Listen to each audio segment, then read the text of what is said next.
जशी कालची घटना ही सरन्यायाधीशांची आपण सर्वांनी बघितली, तशीच मुंबईमध्ये सुद्धा एका अधिकाऱ्याने निवृत्ती होत असताना एक पुरोगामी विचाराचं पुस्तक तिथं दिलं, तिथं सुद्धा मोठ्या प्रमाणात वाद झाला। आता छत्रपती संभाजीनगरमध्ये आम्ही हे आंदोलन का करतोय, तर याच भूमीमध्ये विश्वरत्न डॉक्टर बाबासाहेब आंबेडकरांनी बहुजन समाजाच्या मुलामुलींसाठी कॉलेज काढलं आणि त्याच भूमीमध्ये आम्ही सर्वजण त्यांच्या विचाराला पाठिंबा देत, संविधानाला पाठिंबा आम्ही सर्वजण तिथं देत आहोत।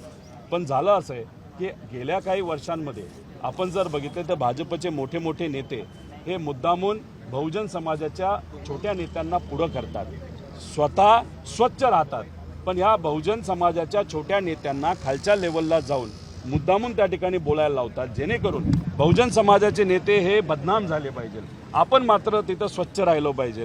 हे जे काय छोट्या छोट्या गोष्टी आहेत त्या खऱ्या अर्थाने येत्या काळामध्ये राजकारण आणि समाजकारणासाठी धोकेदायक आहे।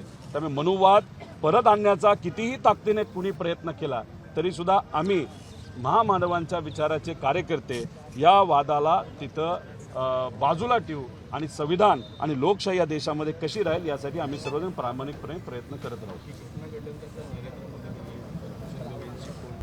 आता isakal.com आहे देशातील नंबर 1 ची मराठी न्यूज वेबसाईट। प्रत्येक अपडेटसाठी isakal.com ला नक्की भेट द्या।